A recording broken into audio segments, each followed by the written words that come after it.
Isaías 59, versículos do 1 ao 3. Eis que a mão do Senhor não está encolhida para que não possa salvar, nem é gravado o seu ouvido para não poder ouvir. Mas as vossas iniquidades fazem separação entre vós e o vosso Deus, e os vossos pecados encobrem o seu rosto, com essa terceira pessoa. Ou seja, os vossos pecados encobrem o rosto dele, de vós, para que não vos ouça.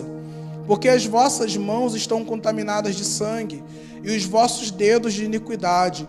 Os vossos lábios falam falsidade, e a vossa língua pronuncia perversidade. Ainda quero te convidar a abrir a sua Bíblia na carta de Paulo aos Efésios, capítulo 5, a partir do versículo 6. Efésios, capítulo 5, a partir do versículo de número 6. Ele vem falando a respeito de atitudes pecaminosas que impedirão as pessoas de entrar no céu: imoralidade, impureza, idolatria, entre outros. Aí no versículo 6 ele fala assim: ninguém os engane com palavras tolas, pois é por causa dessas coisas que a ira de Deus vem sobre os que vivem na desobediência. Portanto, não participem dessas coisas: obscenidade, conversas tolas, gracejos imorais, inconvenientes, etc. e tal. Não participem dessas coisas. Versículo 8. Porque antes vocês eram trevas, mas agora vocês são luz no Senhor. Vivam como filhos da luz, pois o fruto da luz consiste em, se eu sou filho da luz, pensa, a minha natureza, ela vai gerar frutos. Se a minha natureza ainda é pecaminosa, de alguém caído da graça, essa natureza vai gerar frutos pecaminosos. Se a minha natureza é de alguém que foi santificado mediante o novo nascimento em Cristo, a minha nova natureza precisa evidenciar frutos compatíveis com ela, né? Porque outrora vocês eram trevas, mas agora são luz no Senhor. Vivam, pois, como filhos da luz. Pois o fruto da luz consiste em toda bondade, justiça e verdade. E aprendam a discernir, aprendam a separar, a identificar, a ter discernimento do Espírito, do que é agradável ao Senhor. Não participem das obras infrutíferas das trevas. Ao invés disso, exponham-nas à luz. Porque aquilo que eles fazem em oculto, até mencionar é vergonhoso, mas tudo que é exposto pela luz torna-se visível, pois a luz torna visível todas as coisas. Por isso é que foi dito: desperta, ó tu que dormes, levanta-te dentre os mortos, e Cristo te resplandecerá. Versículo 15.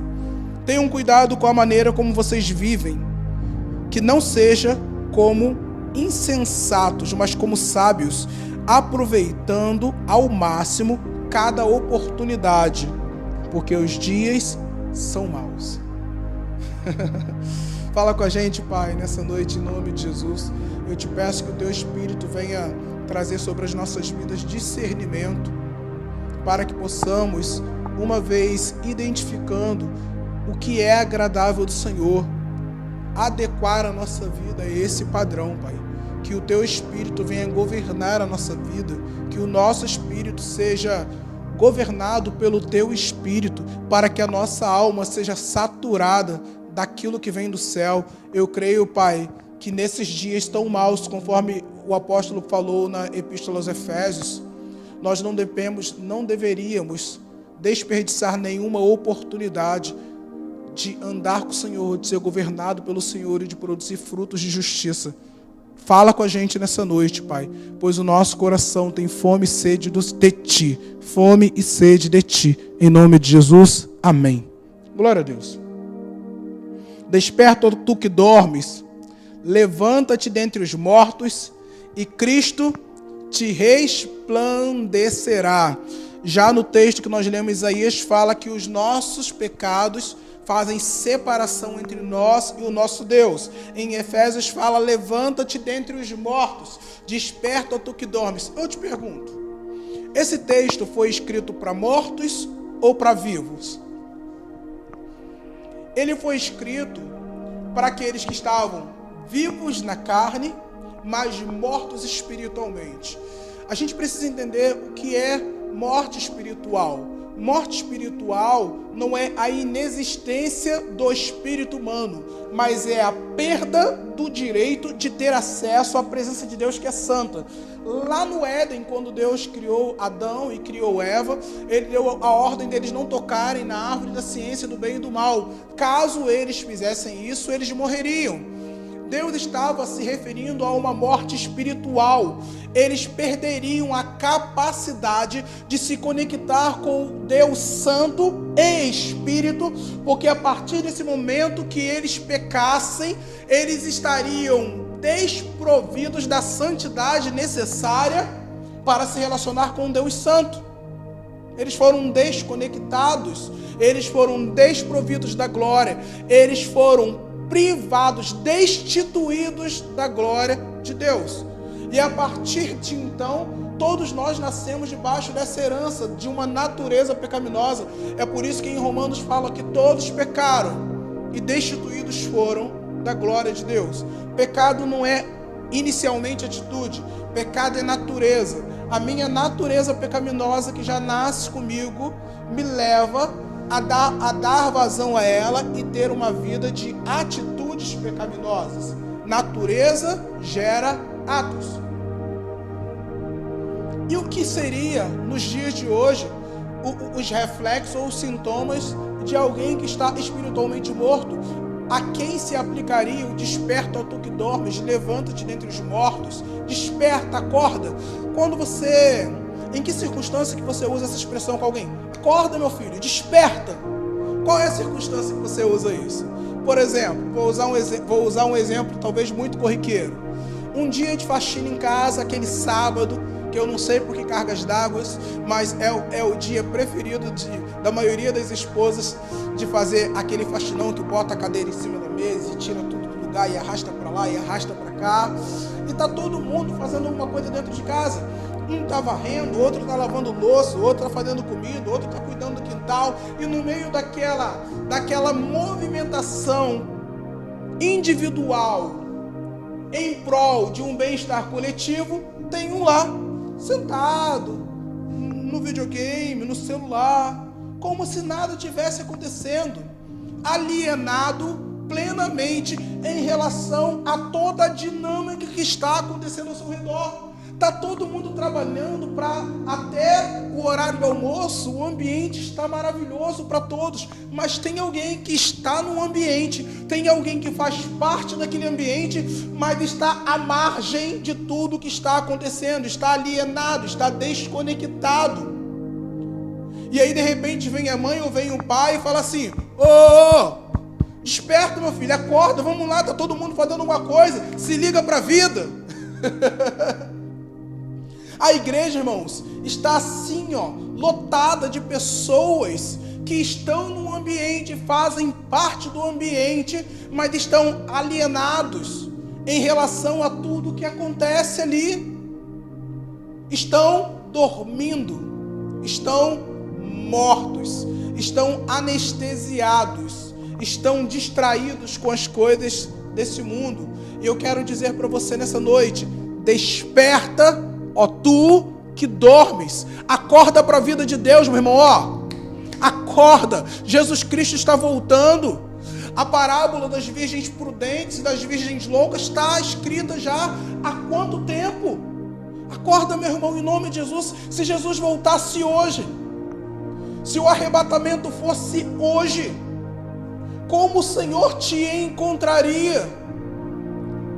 A gente não pode brincar com o desconhecido, brincar com coisa séria. A Bíblia fala que como ladrão à noite será a vinda do Senhor, assim como o relâmpago que sai do Oriente e se mostra no Ocidente, há de ser a vinda do Filho do Homem. Nós precisamos estar prontos. Outro dia eu ouvi uma frase muito pertinente, a frase era assim: planeje a sua vida como se Jesus fosse voltar daqui a 100 anos. Esteja preparado em santidade, como se ele fosse voltar a qualquer minuto. Siga a sua rotina, siga a sua vida, cuide dos seus afazeres, cuide daquilo que o Senhor te confiou para governar: trabalho, família, estudos. Mas Não faça isso como alguém que não nasceu de novo, como alguém que não tem o Espírito vivificado, como alguém que não é portador da mente de Cristo. Tudo que nós fazemos, nós levamos em consideração que estamos aqui, mas não somos daqui. Estamos nesse mundo, mas nós somos do céu. Estamos aqui cumprindo uma missão. Não perca o seu senso de missão. E o que leva um crente a perder o seu senso de missão? O que leva um crente a ficar tão distraído com as coisas dessa vida? O que leva um crente a ficar alienado em relação ao movimento do reino de Deus? O que leva um crente a ser tão indiferente a um momento de batalhas espirituais de alto nível? Deus está fazendo coisas tremendas, o inferno também está trabalhando fervorosamente. A gente vê um avançar não da agenda do anticristo, porque ele não tem agenda própria, mas a gente vê um avançar da agenda de Deus, e na necessidade de se cumprir a agenda de Deus, a gente vê o império das trevas avançando, enquanto muitos crentes estão lá, vivendo como se não fossem cristãos, como se não tivessem uma missão, estão lá, perdendo tempo em rede social com toda sorte de futilidade, na frente da televisão, olhando programas que não vão acrescentar absolutamente nada na sua vida, discutindo assuntos infrutíferos, muitos assuntos inclusive morais, discutindo assuntos irrelevantes, discutindo assuntos, temas, programas e vida de pessoas que não vão agregar em absolutamente nada na sua vida. Enquanto isso, existe um mundo real e espiritual se movendo em alta velocidade, as coisas acontecendo e você não percebe, porque você está dormindo, porque você está morto. E quando nós estamos dormindo, nós ficamos alienados, desconectados da realidade que acontece ao nosso redor. Quando dormimos, nos desligamos, e tem gente assim em relação às coisas espirituais. E o que leva uma pessoa a esse estado, eu vou te falar, pecado. E eu não falo nem o pecado natureza, mas o pecado atitude consciente. O pecado, mesmo estando em Cristo, a nossa natureza muda. E a gente, uma vez regenerado, a gente entra num processo de santificação, que é como um amanhecer, que vai clareando até se tornar dia por completo. Mas existe um nível de pecado que é aquele nível de pecado consciente. A pessoa sabe que é pecado, tem prazer em fazer aquilo e vai continuar fazendo, sem se incomodar, sem sentir dor pelo pecado, sem... Esse nível de pecado a Bíblia chama de iniquidade. É quando o pecado já está tão entranhado na vida da pessoa que não incomoda mais, muito pelo contrário, ela tem prazer em fazer aquilo, prazer, satisfação. A Bíblia fala que os nossos pecados, então não é natureza, está falando da atitude, está no plural, natureza é uma, mas os nossos pecados fazem separação entre nós e o nosso Deus, e por causa das nossas iniquidades, o rosto do Senhor se encobre da gente. Em que sentido? Pensa que de repente você vai falar com alguém que está chateado contigo, você está falando e a pessoa faz isso aqui, ó. Ela está te escutando, mas não está te dando ouvidos. Deus não fica surdo, os ouvidos dele não estão agravados, conforme diz a palavra. A mão dele não está encolhida para que ele não possa nos socorrer. O que acontece é que mesmo podendo fazer o que ele deseja fazer, mesmo nos escutando, ele não nos dá ouvido por causa dos nossos pecados conscientes, que a Bíblia chama de iniquidade. Eu quero te dizer o seguinte, irmãos: pecado atrasa a nossa vida. Atrasa a nossa vida. Além de ofender ao Senhor, atrasa a nossa vida. Pensa quantos anos-luz você poderia e deveria estar à frente da sua história ministerial.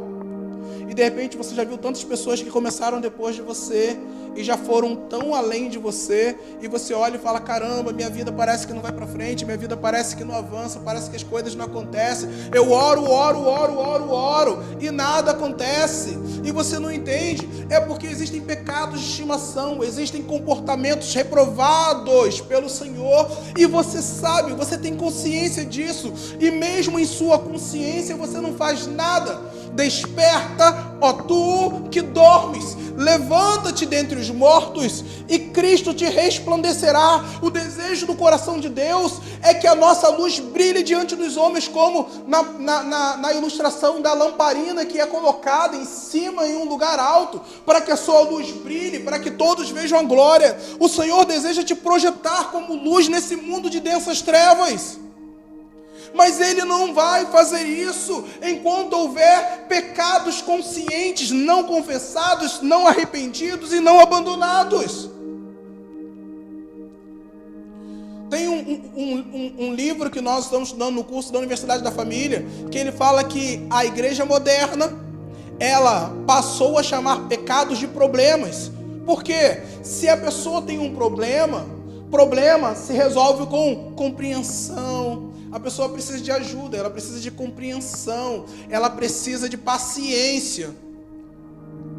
Porque se chamarmos de pecado, não haverá nenhum outro remédio senão o arrependimento. Ah, pastor, fulano, ele está passando por um problema, sei lá, de infidelidade no casamento. Não, a Bíblia não chama isso de problema, a Bíblia chama isso de pecado. Pecado. E os nossos pecados fazem separação entre nós e o nosso Deus. No texto que nós lemos, irmãos, de Efésios 5, fala o seguinte, ó. Deixa eu ler os versículos anteriores a partir do versículo 1. Efésios 5, a partir do 1. Portanto, sejam imitadores de Deus como filhos amados. Como eu vou ser imitador de Deus? Como isso é possível? Eu sou um ser humano cheio de limitações. Isso é impossível na força do nosso próprio braço. Mas quando nós, pelo arrependimento, nós nos conectamos com Deus, o véu foi rasgado desde Cristo. Desde o dia que Cristo foi crucificado, o véu foi rasgado, nós tivemos livre acesso ao Senhor. A partir do momento que recebemos a Cristo como nosso Senhor e Salvador, o Espírito Santo habita em nós e começa a nos conduzir no caminho da verdade e nos revelar a natureza e a identidade de Cristo. Por isso é possível ser imitador dele.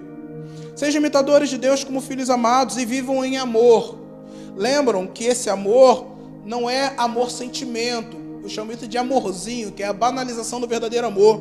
Amor é aliança. Amor é compromisso. Amor não tem a ver com aquilo que eu sinto. Amor tem a ver com a decisão consciente que eu tomei no dia que eu estabeleci uma aliança com Deus, uma aliança com os meus irmãos, uma aliança com a Igreja Santa do Senhor. E vivam em amor, como também Cristo nos amou e se entregou por nós. Amar é aliança, amar é sacrifício. Cristo nos amou e por isso se entregou. Logo, se nós amamos, também devemos nos entregar. Se amou e se entregou por nós como oferta e sacrifício de aroma agradável a Deus. Versículo 3. Entre vocês não deve haver nem sequer menção de imoralidade sexual, como também de nenhuma espécie de impureza e de cobiça, pois essas coisas não são próprias para os santos, porque em Cristo nós não somos pecadores que lutam para ser santos. Em Cristo nós somos santos, a nossa natureza mudou. Nós somos santos que lutam contra o pecado. Essas coisas não são próprias para os santos.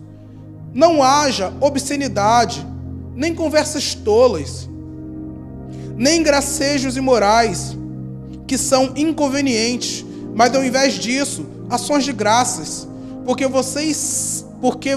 vocês podem estar certos disso. Nenhum imoral, ou impuro, ou ganancioso, que é idólatra, tem herança no reino de Cristo e de Deus. Aí tem muita gente tentando tapar o sol com a peneira, dar uma aliviada na mensagem do Evangelho, para tornar ele acessível, mais agradável, para poder lotar a igreja, para ganhar audiência, para atrair público e seguidores. Mas olha o que fala na sequência: ninguém os engane, com palavras tolas, pois é por causa dessas coisas que a ira de Deus vem sobre os que vivem na desobediência. Portanto, não participem dessas coisas. Antes vocês eram trevas, hoje vocês são filhos da luz. Vivam como filhos da luz e produzam frutos coerentes com isso. As obras infrutuosas da carne, elas nos privam da comunhão com Deus. Elas nos privam do nosso destino celestial. Elas garantem a nossa eternidade no inferno com Satanás, seus demônios e todos aqueles que rejeitaram a Cristo. É duro, mas é a verdade. É a verdade que liberta. É a verdade que remove as escamas do olho, dos nossos olhos, e nos permite ver o mundo espiritual como ele de fato é. A Bíblia fala que o ladrão, e esse ladrão não é só Satanás, ladrão são os agentes de Satanás. O ladrão vem para roubar, matar e destruir. Mas eu, disse Jesus, vim para que vocês tenham vida e vida abundante. E entre o lugar que talvez você está e o lugar onde Deus quer te levar, que é um lugar de intimidade, um lugar de aliança, um lugar de paz, um lugar de certeza da eternidade com Ele, um lugar de segurança. Entre você e esse lugar existe uma distância chamada pecado, que só é resolvido com arrependimento. Arrependimento não é remorso, irmão. Arrependimento não é se sentir mal por ter feito algo, não. Arrependimento é dor pelo pecado. É quando você olha o pecado sob a ótica de Deus, você tem nojo dele. Arrependimento é quando você não consegue mais viver conforme você vivia antes, porque agora a sua natureza mudou. Desperta, tu que dormes, levanta-te dentre os mortos, e Cristo te resplandecerá. O que tem te mantido em um sono demoníaco nesse tempo, o que tem te atrasado, te alienado, te desconectado, te afastado de tudo aquilo que Deus tem falado nesse tempo. Eu quero que você que está aqui, só para interagir comigo, eu quero que você escreva assim. Escreve aqui nos comentários. Abre os meus olhos, Senhor. Livra-me das distrações. Abre os meus olhos, livra-me das distrações. Eu quero ser um participante da obra no teu reino nesses dias. Eu não quero ser como aquele filho que toda a família está trabalhando em um propósito comum e eu estou lá usurpando e qual seria o termo? Usurpando e explorando o serviço deles. Não!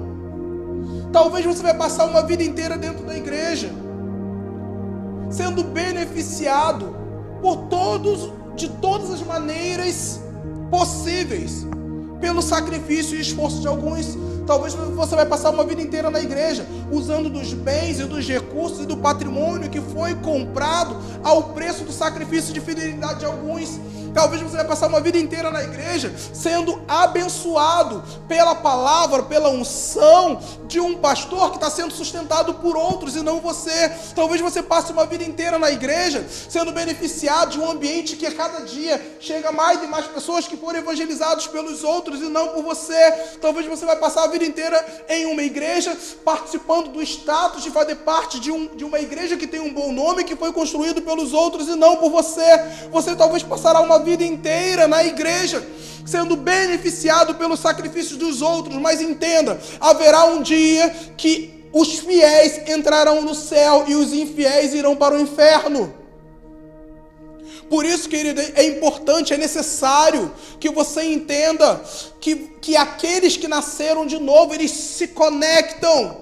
Eles têm uma aliança, eles se movem conforme o movimento de Deus, eles se movem conforme a agenda de Deus, eles estão nas trincheiras, embanhados da sua espada, embanhados do seu escudo da fé, munidos de toda a armadura que fala em Efésios 6, combatendo um bom combate, aguardando um dia que o seu Senhor voltará para lhes buscar. Cuidado com os anestésicos do inferno que tem te paralisado, te neutralizado, atrasado a sua vida. Você é melhor do que isso e pode ir muito além disso. Cristo pagou um preço enorme, preço de uma vida inocente, um sangue inocente. Ele se entregou como sacrifício para que você pudesse ser melhor do que você tem sido, para que você pudesse ser um imitador dele, para que você pudesse se apoderar de todo o armamento, de todo o legado, de toda a herança espiritual e ser alguém relevante nesse tempo.